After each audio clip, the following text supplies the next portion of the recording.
আসসালামু আলাইকুম। আশা করি সবাই খুব বেশি ভালো আছেন। তো আজকের ভিডিওটিতে আপনাদের সঙ্গে কিছু কথাবার্তা বলবো এবং বেশ কিছু শেখাবো আজকের ভিডিওটিতে।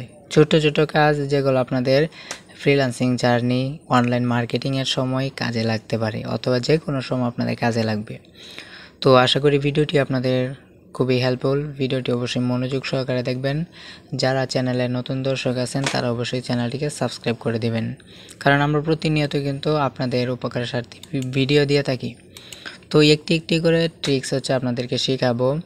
তো প্রথম যে ট্রিক্সটি রয়েছে, আমরা অনেক সময় দেখা যায় যে কোনো ভাষা থেকে আমরা অন্য আরেকটি ভাষায় রূপান্তর করতে যাই, কিন্তু অনেক সময় এটা কীভাবে করতে হয় সেটা কিন্তু আমরা জানি না।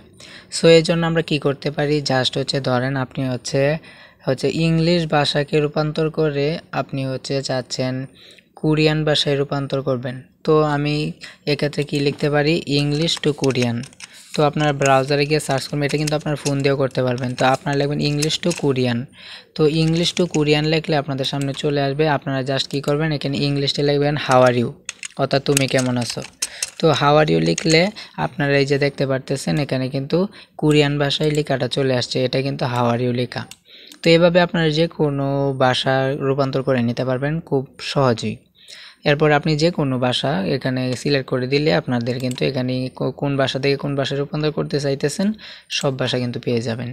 তো এটা টেকনিক, অনেকে কিন্তু জানতো না। তো আমি এই টেকনিকটা আপনাদেরকে দেখিয়ে দিলাম। তো আরও কয়েকটি টেকনিক আছে যেটা আমরা দেখাবো। তো এই জন্য আপনারা কী করবেন, এখানে 9 ডটে চলে যাবেন।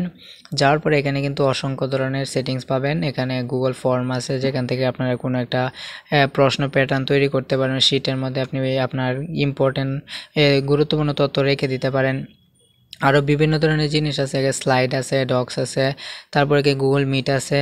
তো এখানে আরও বেশ কয়েকটি বিষয় আছে, আমরা চাইলে এগুলো দেখতে পারি। তো এক্ষেত্রে আমরা আরেকটা বিষয় এখানে খেয়াল করব, যে এখানে যদি আমরা এখানে লিখে সার্চ করি কিওয়ার্ড রিসার্চ টুল, তাহলে কিন্তু আমাদের সামনে অনেকগুলো কিওয়ার্ড রিসার্চ টুল আসবে। আমরা চাইলে কিন্তু এই টুলগুলো কিন্তু আমরা কি করতে পারি, ব্যবহার করে আমরা কিন্তু আমাদের বিজনেসের জন্য অথবা আমাদের ক্লায়েন্টের বিজনেসের জন্য আমরা চাইলে কিন্তু এখান থেকে আমাদের কিওয়ার্ড রিসার্চ করতে পারি। আমাদের ইউটিউব চ্যানেল থাকলে সেটা আমরা গ্রো করানোর জন্য করতে পারি। ব্যাস এভাবে কিন্তু আমরা চাইলে করতে পারি। অনেকগুলো টুলসের কাজ রয়েছে, আমরা পরবর্তী ভিডিওতে সেই নিয়ে আলোচনা করব। তো সবাই ভালো থাকুন, সুস্থ থাকুন, আল্লাহ হাফেজ।